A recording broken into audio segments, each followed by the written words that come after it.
प्रकरण 6 महानिर्वाण. प्रकरणाचं नाव आहे महानिर्वाण. समस्त विश्व एकाच तत्वाने व्यापलेले आहे. समस्त विश्व एकाच तत्वाने व्यापलेले आहे. ते तत्व अविनाशी व अक्षय आहे.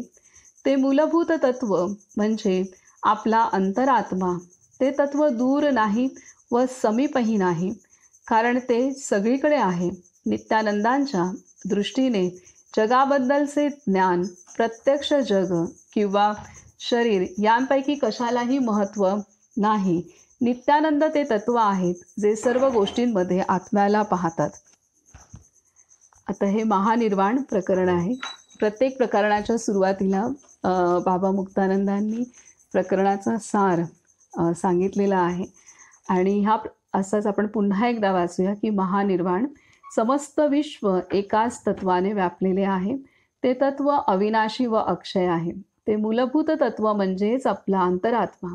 ते तत्व दूर नाही व समीपही नाही, कारण ते सगळीकडे आहे.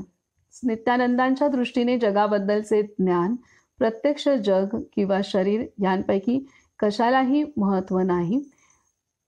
नित्यानंद ते तत्व आहेत जे सर्व गोष्टींमध्ये आत्म्याला पाहतात. नित्यानंदांच्या दृष्टीने जगाबद्दलचे ज्ञान, प्रत्यक्ष जग किंवा शरीर यांपैकी कशालाही महत्त्व नाही. नित्यानंद ते तत्व आहेत जे सर्व गोष्टींमध्ये आत्म्याला पाहतात.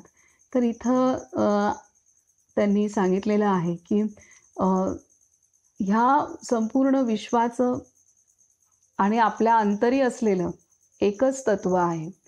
आणि ते तत्व आपल्याला पण व्यापलेलं आहे आणि संपूर्ण विश्वाला व्यापलेलं आहे. ते म्हणजे आपला अंतरात्मा, आत्मतत्व हे त्यांनी सांगितलेलं आहे. आणि नित्यानंद ते तत्व आहेत जे सर्व गोष्टींमध्ये आत्म्याला पाहतात. आणि आता भगवान नित्यानंद आहेत. ते नित्यानंद इथे एक व्यक्ती ह्यानुसार नाही सांगितलं. तर नित्यानंद, भगवान नित्यानंदांनी ती अवस्था गाठली होती की ते प्रत्येक क्षणाला त्या सच्चिदानंद अवस्थेत कायम होते. म्हणजे नित्य आनंद अवस्थेमध्ये कायम रममान होते. त्यामुळे नित्यानंद हे तत्व आहे. आणि हे तत्व असं आहे की जे सर्व गोष्टींमध्ये आत्म्याला पाहतात. तर असं हे सांगत आहेत. आता पुढे आपण वाचूयात की या जगात काळाची रीत फार विचित्र आहे.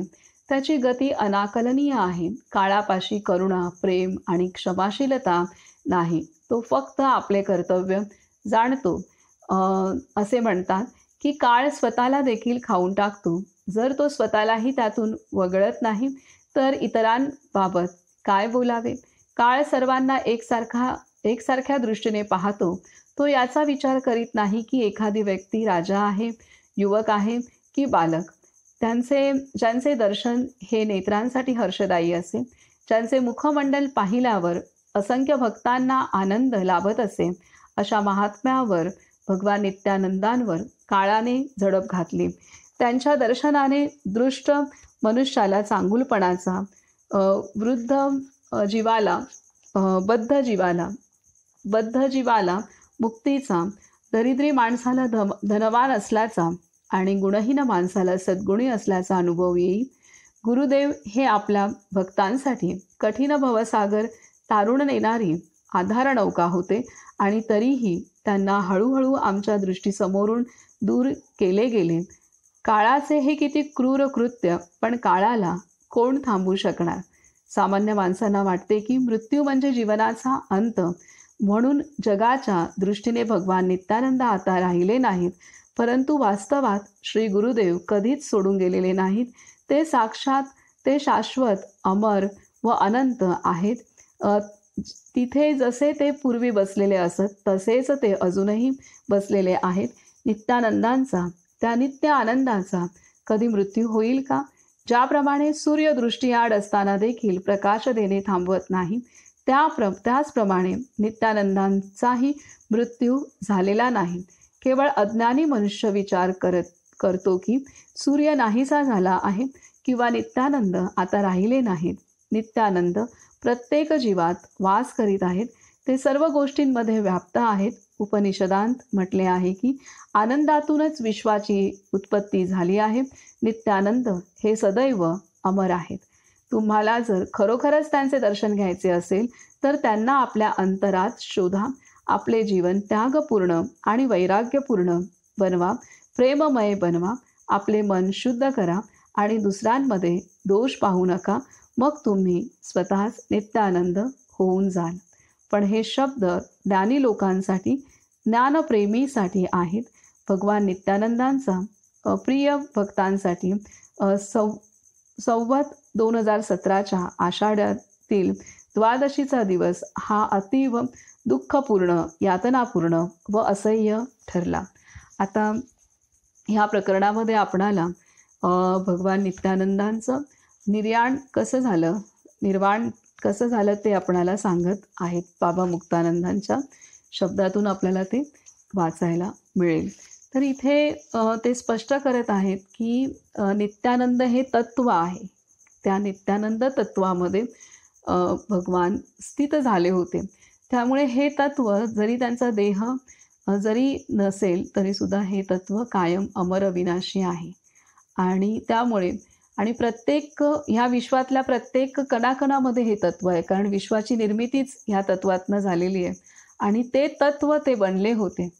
त्यामुळे भगवान नित्यानंद किंवा आपले सर्वच संत आता शरीराने जरी नसले तरी ते तत्त्वरूप होऊन ह्या सृष्टीमध्ये कायम आहेत. तर तेच इथे सांगण्याचा प्रयत्न केलेत. आणि तसं जर आपणाला त्यांची अनुभूती घ्यायची असेल तर आपल्याला आपल्या अंतरात्म्यात ती अनुभूती आपण घेऊ शकतो. आणि आपण सुद्धा तसे स्वच्छ शुद्ध निर्मळ झालो तर आपणाला ती अनुभूती येणारच आहे. पुढे सांगतात की अंतिम दिवस. श्री गुरुदेवांनी 2 महिने अगोदरच महाप्रयाणाची तयारी सुरू केली होती. त्यांनी जेवणखान सोडून दिले होते. कधीकधी ते पाणी पीत व अधूनमधून एखादे फळ खात. त्यांचे शरीर फार कृश होऊन गेले होते. भक्तांनी पुन्हा पुन्हा विनंती करून देखील ते अन्न ग्रहण करण्यास राजी होत नव्हते. डॉक्टरांना बोलविण्यात आले पण भगवान आपल्याच आनंदात मग्न होते. डॉक्टर व औषधे यात त्यांना रस नव्हता. ते स्वतःचे स्वामी होते. देह राखण्यासाठी त्यांना कोणीही सक्ती करू शकत नव्हते. शरीर ब्रह्माचे असो किंवा कीटकाचे, प्रत्येक शरीराची तीच गत होते.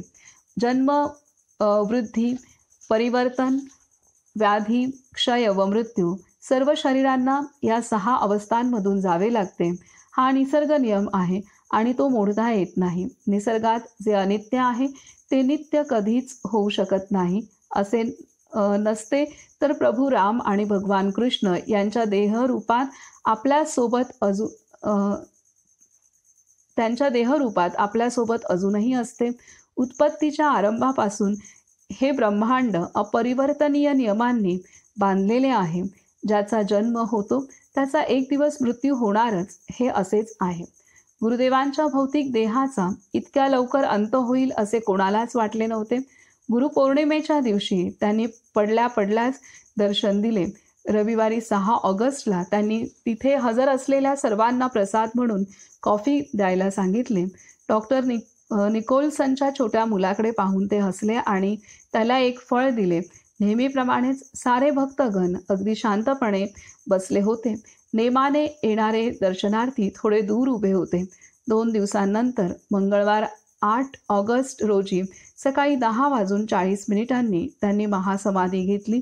गणेशपुरीतील श्री लक्ष्मणशाह खोडे यांच्या बंगलोर हाऊसमध्ये वरच्या मजल्यावरील एका मोठ्या खोलीत त्यांनी देह ठेवला. त्यावेळी ते उत्तरेकडे डोके करून पहुडले होते. काही भक्त मंडळी तिथे हजर होती.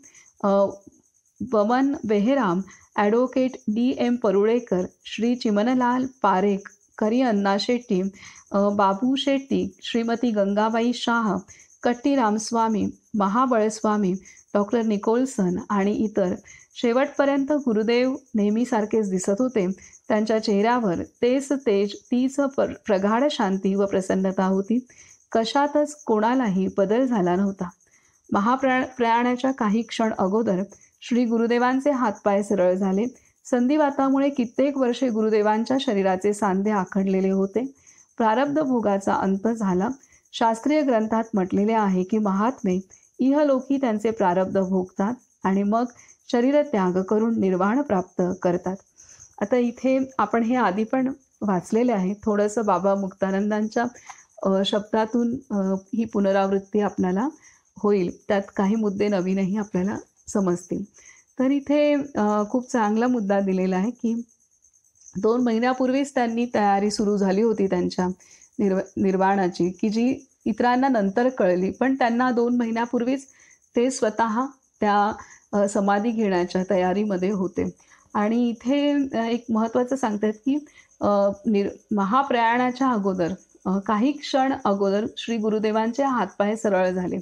संधिवातामुळे अनेक वर्ष त्यांचे हातपाय हे ताठ होते. पण त्याच्या अगोदर त्यांची प्राणज्योत त्यांच्या शरीराला सोडून जायच्या अगोदर त्यांचे हातपाय हे सरळ झाले. जे आखडलेले होते ते सरळ झाले असं देत आहेत. आणि इथे स्पष्ट करतायत, की हे जे महान विभूती आहेत ह्यांचे सुद्धा जे प्रारब्धानुसार देहभोग आहेत ते त्यातनं त्यांनाही जावं लागतं आणि त्यातनं तेही जातात. आणि त्यामुळे हे महत्त्वाची गोष्ट आहे, की संपूर्ण आयुष्यभर त्यांचे शरीरातले काही भाग जो इथे सांधे आखडलेले होते त्याच्यात त्यांचं पूर्ण आयुष्यभर त्यांनी त्या आखडलेल्या सांध्यात त्यांनी व्यतीत केलं. आणि निर्याणाच्या अगोदर काही क्षण ते मोकळे झालेले होते. तर हे खूप मोठी शिकवण आहे. असंच आहे गुरुदेव रानडे. आता गुरुदेवांची काल पुण्यतिथी झाली निंबाळमध्ये आणि आता तिथे सप्ताह चालू आहे. आज समाप्ती झाली. तर गुरुदेवांना ब्रेन टीबी म्हणजे मेंदूचा क्षय हा कॉलेजला असल्यापासूनच होता आणि ते त्यांच्या शेवटच्या क्षणापर्यंत त्यांना त्या त्रासाला सामोरी जावं लागलं होतं. कारण त्यावेळेला टीबीची औषधं नव्हती. तर त्यामुळे त्यांना मध्ये ताप येणं हे चालूच होतं आणि त्यामध्येच त्यांनी अखंड त्यांची साधना केली, संसार केला, आध्यात्मिक आणि प्रापंचिक दोन्ही संसार त्यांनी केले. तर हे सर्व त्यांनी केलेलं आहे. त्यामुळे ह्या महान विभूतींना सुद्धा जे शारीरिक त्रास त्यानंतर सांसारिक जबाबदाऱ्या आणि सांसारिक पण कष्ट जे असतात त्यातनं पण भरपूर जावं लागलेलं आहे आणि ते त्यातनं जातात. ते त्यातनं जात असतानाच सर्व काही करत असतात. तर आणि हे एवढी उच्च अवस्था प्राप्त करत असतात. तर हे आपल्याला त्यातनं शिकण्यासारखं पण आहे. आता पुढे सांगतायत, की डॉक्टर निकोलसन हळूवारपणे श्री गुरुदेवांच्या हाताचे तळवे चोळत होते आणि मी हळूवारपणे त्यांचे पाय चेपत होतो. पायांमधील प्राणाचा संचार थांबला. डॉक्टरांनी गुरुदेवांचे हात सोडून दिले. महाप्रयाणाचा समय आला होता. प्राण वर चढू लागला. श्री गुरुदेवांचे हात पकडून ठेवले. सुरुवातीला ते ज्या शांभवी मुद्रेत दिसायचे तीच पुन्हा त्यांच्या सुरुवातीला ते ज्या शांभवी मुद्रेत दिसायचे तीच पुन्हा त्यांच्या मुखमंडलावर पाहावयास मिळाली. दृष्टी बाहेर आणि ध्यान अंतर्मुखी. आपल्या चोहूबाजूच्या भक्तजनांवर त्यांनी एक प्रेमपूर्ण कृपायुक्त दृष्टी टाकली आणि डोळे वर फिरवले. त्यांच्या भुवयांच्या मध्ये सुषुम्ना नाडी स्पंदित झाली. ओंकाराचा सुंदर व मंजूळ नाद ऐकू आला आणि त्यांचा प्राण ब्रह्मांडीय चेतनेत विलीन झाला. गुरुदेव मला रडू कोसळले आणि माझे डोके त्यांच्या छातीवर ओढले गेले. आता हे बाबा मुक्तानंद सांगतायत, की गुरुदेव अशी त्यांनी हाक मारून त्यांना रडू कोसळलं आणि माझे डोके त्यांच्या छातीवर ओढले गेले. चिमनलाल पारेख यांनी माझ्या पाठीवर आपला हात ठेवला व ते म्हणाले, मुक्तानंद स्वामी, ही वेळ तुम्ही रडण्याची आहे का? मी उठलो. काय घडले आहे हे भक्तांच्या लक्षात यायला काही क्षण लागले. त्यांच्या डोळ्यांदेखत गुरुदेव निघून गेले होते. गुरुदेवांचे शरीर निश्चल व शांत झाले. त्यांच्या जाण्याने एक जग एका दिव्य महान सिद्ध पुरुषाच्या सहवासाला मुकले होते. निराकार परब्रह्माचे ते साकार रूप होते. अशा महात्म्याचे महानिर्वाण हे फार महत्त्वाचे असते. सामान्य मनुष्याचा जेव्हा मृत्यू होतो तेव्हा त्याचा आत्मा शरीर सोडतो आणि त्याच्या कृतकर्मानुसार पुढे तो दुसरे रूप धारण करतो. परंतु ज्यांनी परब्रह्माशी म्हणजे परमोच्च सत्याशी सर्वव्यापी सच्चिदानंदाशी ऐक्य पावले ऐक्य प्राप्त केलेले आहे अशा महात्म्यांचा प्राण इतर लोकांतरी प्रवास करीत नाही, तो ते शरीर सोडत नाही.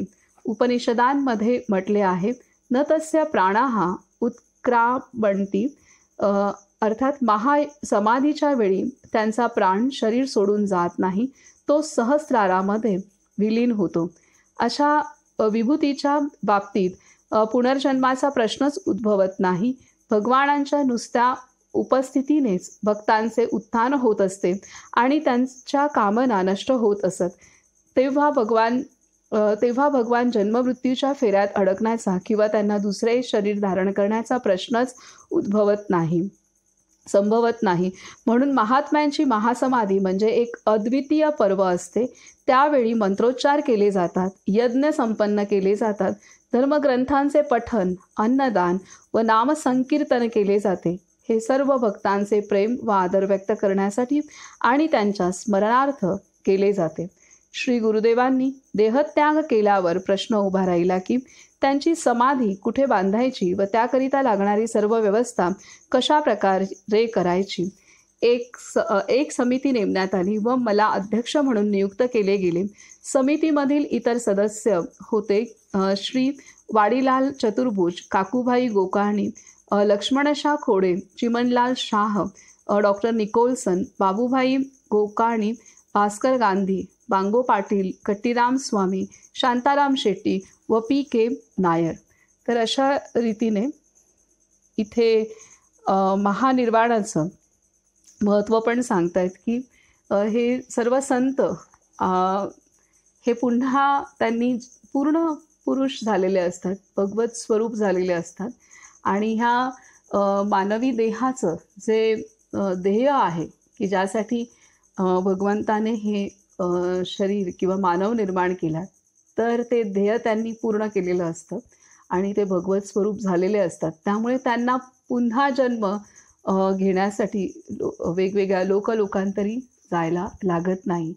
तर ते कायम त्यांचं अस्तित्व आत्मरूपाने ते असतात आणि इथे ते सांगतात. म्हणून ही जे ह्या ज्या सर्व आपले जे संत आहेत त्यांची जी निर्वाणाची जी वेळ आहे किंवा ती आजही साजरी केली जाते प्रत्येक संताची. आणि त्यावेळेला पूर्णतः सर्व भजन कीर्तन नामसाधना ह्यामध्ये सर्व साधक एकत्र येऊन तो पर्व काळ असतो तो साजरा करतात आणि त्यांचे आपल्या संतांचे विशेष आशीर्वाद, विशेष कृपादृष्टी ते प्राप्त करून घेतात.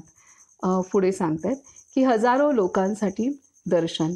श्री गुरुदेव जेव्हा आपल्या अंतरात्म्यात विलीन झाले ती एक शांत अमृतमय सकाळ होती. भगवान नित्यानंदांसारख्या योगेश्वराच्या महाप्रयाणाकरिता शुभमुहूर्ताचा प्रश्नच उद्भवत नाही. ते स्थलकालाच्या पलीकडे आहेत. आपल्या प्रयाणाकरिता ते ठरवतील ती घडी शुभ होऊन जाते. त्यांच्यासाठी उत्तर व दक्षिण दोन्ही सारखेच पवित्र असतात. जे शुभ अशुभ पाप पुण्य व समस्त द्वैताच्या पलीकडे गेलेले आहेत अशा विभूतींच्या बाबतीत प्रत्येक गोष्ट शुभ असते. श्री गुरुदेव नेहमी बसत त्या आराम खुर्चीवर उत्तरेकडे तोंड करून पद्मासनात आम्ही त्यांचे पार्थिव शरीर ठेवले. भक्तगणांना त्यांचे अंत्यदर्शन मिळावे म्हणून त्यांचा पार्थिव देह 48 तास ठेवण्याचे आम्ही ठरविले. आसनस्थ गुरुदेवांच्या मुखकमलावर तेच दैवी स्मित झळकत होते जे त्यांच्या जीवनकालात आम्ही पाहिले होते. त्यांचे शरीर खराब झाले नाही किंवा त्याचे तेजही कमी झाले नाही. योगाने शुद्ध झालेल्या त्यांच्या पावन शरीरात कोणताच बदल झाला नाही किंवा कोणताही विकार उत्पन्न झाला नाही. अनेकांना वाटले की त्यांचे शरीर अजूनही जिवंत आहे. त्यांच्या शरीरावरील तेज व चमक पाहून एक विख्यात आयुर्वेदाचार्य श्री नारायण जोशी यांना शंका आली व त्यांनी मला गुरुदेवांची नाडी तपासून पाहण्यासाठी परवानगी मागितली. पण जे घडायचे होते ते घडून गेले होते. श्री गुरुदेवांच्या महासमाधीची बातमी जसजशी पसरली तसतशी त्यांच्या अंत्यदर्शनासाठी लोकांची गर्दी वाढू लागली. त्यांच्या देहावर असंख्य हार घातले गेले. दिवस रात्र नामसंकीर्तन चालू राहिले. दर्शनाला आलेले लोक शोकाकुल होऊन अथकनीय अथकनीय दुःखाने ग्रस्त झाले होते. श्री गुरुदेव त्यांचे परमेश्वर होते. दुःखाच्या समयी व संकटकाळी ते गुरुदेवांकडे धाव घेत आणि गुरुदेवांकडून त्यांना सांत्वना मिळत असे. गुरुदेवांकडून त्यांना सुख, शांती व समाधान मिळत असे. आता कोण मदत करणार? त्यांचे दुःख कष्ट आता कोण सामावून घेणार, समजून घेणार व संकटकाळी कोण त्यांची मदत करणार? गरम पाण्याच्या कुंडावर गेला होता का? जेवलास का? दर्शन घेतले का? प्रेमाने हे प्रश्न विचारणारे आता कायमचेच निघून गेले होते. प्रत्येकाचे हृदय दुःखाने भरून आले होते. निसर्गही उदास व खिन्न असल्याप्रमाणे वाटत होता. आकाश ढगांनी भरून आले होते आणि वातावरण गंभीर झाले होते. वारा वाहत नव्हता आणि हवा देखील स्तब्ध झाली होती. सगळीकडे लोक श्री गुरुदेवांबद्दलच बोलत होते. बाबांनी मला घर बांधून दिले. मला मुलगा नव्हता. बाबांच्या कृपेने मला मुलगा झाला. त्यांनी माझा रोग बरा केला. त्यांनी मला दुकान घालून दिले. त्यांच्या कृपेने मला चांगली सून मिळाली. बाबांमुळे मी कोर्टाची केस जिंकलो. काही जण म्हणाले श्री गुरुदेवांनी माझे मन शांत केले. इतर काही जण म्हणाले त्यांनी मला देव दाखविला. त्यांनी मला सिद्ध बनवून टाकले. बाबांनी त्यांचे जे भले केले होते ते आठवून सर्वजण दुःखाने भरून गेले. आता आमचे काय होणार ही चिंता त्यांना व्यथित करू लागली. खरोखरच गुरुदेव त्यांच्या जीवनाचा आधार होते. आता सगळ्यांना आपल्या भविष्याबद्दल शंका वाटू लागली. 2 दिवस हेच दृश्य चालू राहिले. रात्रंदिवस लोक येत राहिले. वसईहून एकापाठोपाठ एक बसगाड्या सुटत होत्या. जवळपासच्या खेड्यातील लोक अंत्यदर्शनासाठी मैलोनमैल पायी चालत आले. उपाहारगृहे व भोजनालयातील अन्न संपून गेले. राहायला जागा शिल्लक राहिल्या नाहीत. लोकांनी रस्त्याच्या कडेला आणि शेतांमध्ये तळ ठोकला. जणू काही गणेशपुरीत प्रयागचा कुंभमेळा भरला होता. जिकडे तिकडे माणसांची डोकीच डोकी दिसत होती. जणू तो डोक्यांचा समुद्रच होता. अखेरीस गुरुवारचा दिवस उजाडला. भल्या पहाटे ब्राह्ममुहूर्तावर कट्टीराम स्वामी, जनानंद स्वामी आणि महाबळस्वामी व इतर काही शिष्यांनी व भक्तांनी मिळून गुरुदेवांच्या पार्थिव शरीराला ओंकाराच्या मंगल मंत्रघोषाबरोबर विधीपूर्वक स्नान घातले. 7:30 वाजता त्यांचे शरीर फुलांनी सजविलेल्या जीपमध्ये ठेवले गेले. ओम नमो भगवते नित्यानंदाय या नामाचा गजर करीत ढोल व इतर वाद्यांच्या साथीबरोबर गुरुदेवांची अंत्ययात्रा निघाली. 3 ते 4 लाख लोक उपस्थित होते आणि गुरुदेवांचे अंत्यदर्शन घेताना त्यांना रडू आवरत नव्हते. लोक गुरुदेवांवर अखंडपणे फुलांचा वर्षाव करीत होते. शोकाकुल लोकांच्या अश्रुधारांनी व पावसाच्या सरींनी रस्ते धुतले गेले. कैलास निवासला प्रदक्षिणा करून अंत्ययात्रा भगवान नित्यानंदांच्या गणेशपुरीतील मूळ निवासस्थानी वैकुंठला पोचली. समाधीसाठी नियोजित जागेजवळ गुरुदेवांचा पवित्र देह ठेवला गेला. श्री वाडीलाल चतुर्भुज गांधी यांनी स्थानशुद्धी केली. वैदिक मंत्रोच्चारांसह गुरुदेवांचा देह मृगाजिनाच्या आसनावर ठेवण्यात आला. कापूर, चंदन, पवित्र अत्तरे, सुवर्ण व रत्ने अशी द्रव्य सामग्री त्यांच्या सभोवताली ठेवली गेली आणि पाहता पाहता ते पृथ्वीच्या पोटात नाहीसे झाले. या जागी एक मोठे मंदिर बांधले गेले व त्यात गुरुदेवांच्या सुंदर मूर्तीची स्थापना केली गेली. हे स्थान आता अनेक भक्तांसाठी एक तीर्थक्षेत्र बनले आहे. आता इथे हे आपल्याला जिथं त्यांना त्यांचा अंतिम विधी जो आहे तो त्यांना अग्निसंस्कार नाही आहे, तर त्यांना हे केलेलं आहे. तर अग्निसंस्कार न करता त्यांना इथे जमिनीमध्ये त्यांना पूर्ण अखंड त्यांना हे तिथे त्या पद्धतीने दफन करण्यात आलेलं आहे. तर इथे त्यांनी सांगितलं महत्त्वाची गोष्ट की 48 तास त्यांचा देह ठेवला होता आणि तो आजही ती खुर्ची आहे जिथे त्यांनी सांगितलं की खुर्चीवर बसवलं आणि तिथं तर ती खुर्ची आहे, ती गणेशपुरीमध्ये पाहायला मिळते आणि ती तिथे तशीच ठेवलेली आहे ज्या ठिकाणी ती पहिल्यांदा पण होती आणि तिथे त्यांना बसलेल्या अवस्थेत ते 48 तास होते आणि त्यांच्या चेहऱ्यावरचे जे तेज आहे, स्मितहास्य आहे, ते तसंच होतं की जणू काही ते जिवंत आहेत असं वाटत होतं आणि एका वैद्यांना सुद्धा तसंच वाटलं की हे जिवंतच आहेत. म्हणून त्यांनी नाडी परीक्षा पण केली हे महत्त्वाचं विशेष सांगता आहेत, की आपल्या संतांचे जे देह आहेत, की किती म्हणजे त्यांच्या शब्दांच्या पलीकडचं आहे. ह्या सर्व अनुभूती आणि जे भाग्यवंत की ज्यांनी हे पाहिलं समोरून. अ, पुढे सांगतायत, की श्री गुरुदेवांची निरंतर उपस्थिती. श्री गुरुदेवांची निरंतर उपस्थिती. अशा रीतीने 30 ते 35 वर्षे गणेशपुरीत राहून गुरुदेवांनी मानवजातीच्या उत्थानाचे कार्य करून आपली लीला आवर्ती घेतली आणि ते आत्म्यामध्ये लीन झाले. गुरुदेवांशिवाय गणेशपुरी प्राणहीन असल्यासारखी वाटू लागली. भक्तांना वाटले की भगवान आम्हाला सोडून निघून गेले. पण ते जाणार कुठे? ते नेहमीच इथे होते, इथे आहेत व सदैव इथेच राहतील. ते आता आपल्यात नाहीत असा विचार करणे हा भ्रम आहे, अज्ञान आहे. ते जड व चेतन अशा प्रत्येक पदार्थात आहेत. ते सृष्टीच्या कणाकणात आहेत. असे कोणते ठिकाण आहे जिथे त्यांची उपस्थिती नाही. त्यांनी सोडून जाण्याचा प्रश्नच उद्भवत नाही. परंतु हे खरे आहे की यापुढे आपल्याला त्यांच्या सुंदर साकार स्वरूपाचे दर्शन कधीच होणार नाही. श्री गुरुदेव पूर्वी जसे होते तसेच आजही आहेत. ते इथेच आहेत. ते परिपूर्ण होते आणि काळाच्या आरंभापासून ते अंतापर्यंत ते परिपूर्णच राहतील. ते कालातीत होते. ते काळाने कसे बरे बांधले जाऊ शकतील. ते कुठेही गेलेले नाहीत. ते स्वतःच असे आश्वासन देतात. बऱ्याच लोकांना वेगवेगळ्या स्थानी त्यांचे दर्शन होते. स्वप्नात येऊन ते मार्गदर्शन करतात. हजारो लोक गणेशपुरीला येतात आणि त्यांच्या इच्छा पूर्ण होतात. रात्रंदिवस लोक त्यांच्या महात्म्याचे आणि महिम्याचे गुणगान करतात. अशी अढळ श्रद्धा व भक्ती अद्भुत असते व क्वचितच इतरत्र पाहायला मिळते. एखादी व्यक्ती गणेशपुरीला येऊन तिच्यावर भगवान नित्यानंदांच्या कृपेचा व महानतेचा प्रभाव पडला नाही अशी कल्पना देखील करणे अवघड आहे. गणेशपुरीचा संपूर्ण आसमंत भगवान नित्यानंदांच्या नामाच्या गजराने व त्यांच्या महानतेने दुमदुमत असतो. नारदांच्या भक्तिसूत्रात एक सूत्र आहे,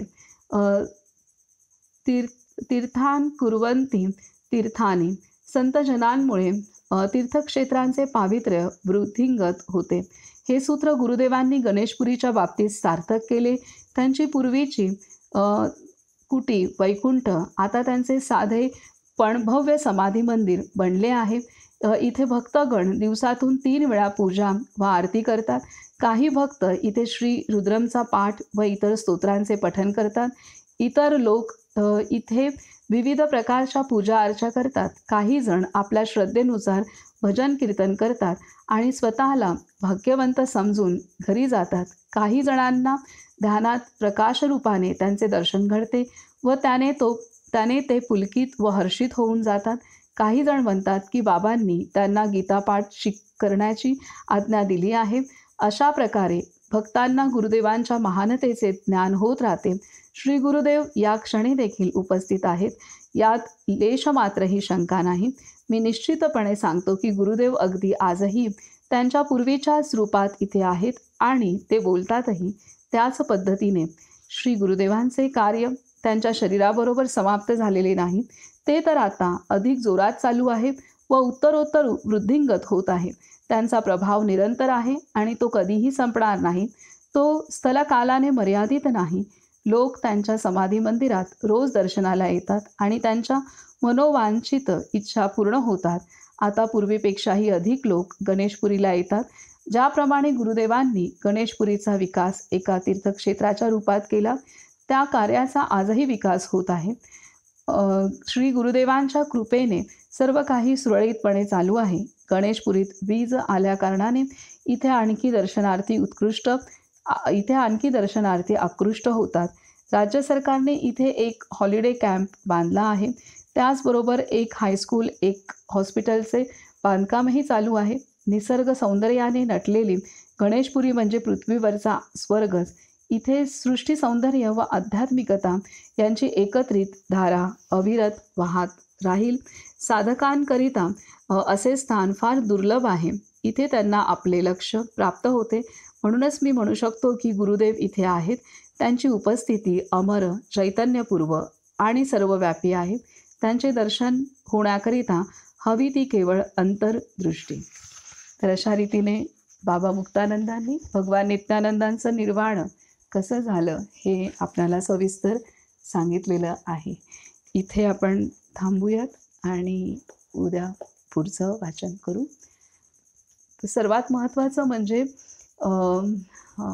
संत ज्या वेळेला आपल्याला जे शिकायला मिळतं त्यावेळेला त्या संताची, त्या महान विभूतींची आपल्यावरती कृपादृष्टी असते आणि फक्त त्याच वेळेला नसते, तर त्या वेळापासून पुढे सुद्धा आपणाला ते संत मदत करत असतात. वैयक्तिक माझा असा अनुभव आहे की माझे गुरुदेव हे ज्यांनी मला नाम दिलं ते तर आहेतच, पण टप्प्याटप्प्यामध्ये जेव्हा आपण आपल्या जीवनामध्ये आणखी महान विभूती येतात, जसं आता आपण अभ्यास करतोय, तर ही आपल्याच गुरूंची योजना असते की आपण वेगवेगळ्या माध्यमातून शिकावं. आणि ह्या महान विभूती पण आपले गुरु ज्यांनी जे नाम दिलंय तेच आपल्यासाठी साधन आहे, ते आपण करायचं आहे. आणि हे जे अभ्यास आपणाला वेगवेगळे ग्रंथांमधनं किंवा महान विभूतींच्या त्यांच्या वाणीतून शिकायला मिळतात, त्यामध्ये ही भगवंताची तत्त्व आपणाला पक्की करण्यासाठी ती एक संधी आपले सद्गुरू आपल्याला प्राप्त करून देतात आणि ह्या महान विभूती आपल्याला मदत करत असतात. तर हे सहाय्यक गुरु होतात, आपले मुख्य गुरु एक राहतात आणि हे ह्या ज्या महान विभूती आपल्या जीवनात येतात हे सहाय्यक गुरु असतात. त्यामुळे आपण सर्वांचीच मदत घेत पुढे जाणं आणि मार्गक्रमण करणं आवश्यक आहे. ते आपल्याला मदत करतात, पण आपण घेतलीही पाहिजे. तर अशा रीतीने आपण भरभरून मदत घेऊ आणि खूप चांगल्या रीतीने पुढे जाऊ. हळूहळू करत पुढे जाऊ नक्कीच.